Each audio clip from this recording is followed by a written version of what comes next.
Okay, so we wanted to give you a quick view on using the snap removal tool.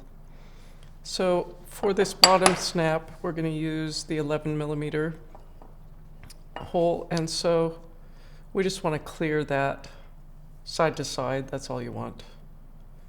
And so we're going to turn it over this way and just give it a kind of medium-sized whack.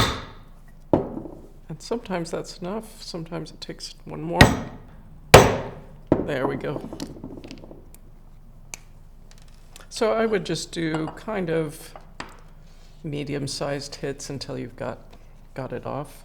For the top cap, we'll use the 13 millimeter. Same thing there, you just want to clear the sides.